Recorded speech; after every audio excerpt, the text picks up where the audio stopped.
I 1985 besluttede et flertal i Folketinget, at vi ikke skulle bygge atomkraftværker i Danmark. Efterfølgende der lykkedes det også Danmark at få lukket 2 reaktorer i Barsebäck, hvilket kun ligger 20 km fra København.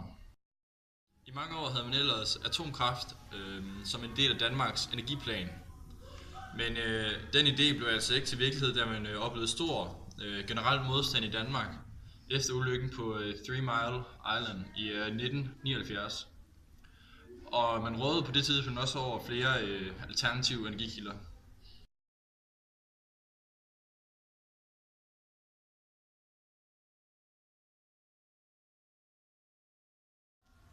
Det er svært at sige, om atomkraft er et godt alternativ til fossil brændsel. Det dårlige ved det er, at det er en forholdsvis dyr energikilde på grund af prisen af opførsel og drift af kraftværker.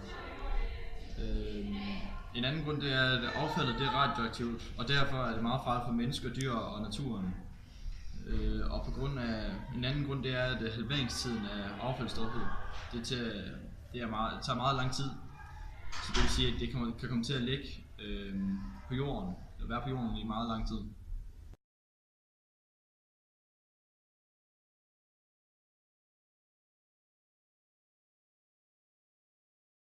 Vi synes ikke, det er forsvarligt at efterlade affald, som kan få alvorlige konsekvenser i fremtiden, da det ikke er i orden, at det skal gå ud over vores efterkommere, at vi bruger atomkraft.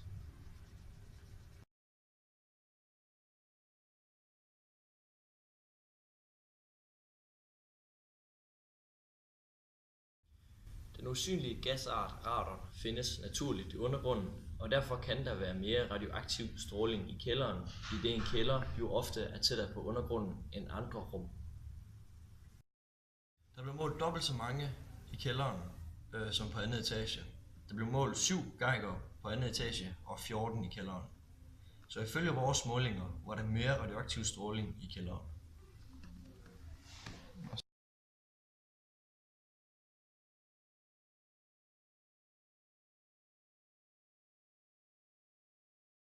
Alfa-partiklerne kan højst flyve 8 cm i luften, og de kan stoppes af et stykke papir.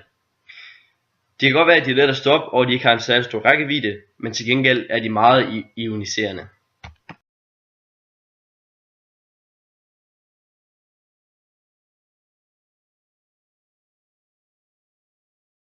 Beta-partikler kan højst flyve 30 meter i luften, og de kan stoppes af 2 mm af tykt aluminium eller af en bog. Så de har en større rækkevidde end alfa-partikler, og de er lidt svære at stoppe, men til gengæld er de ikke helt lige så ioniserende.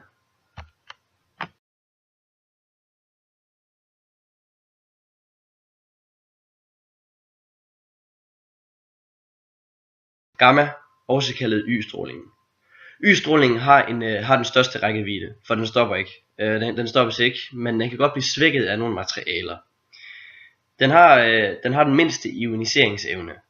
Den har endnu mindre ioniseringsevne end beta-partiklerne, som har en endnu mindre ioniseringsevne end alfa. Så Y-strålingen har den mindste ioniseringsevne.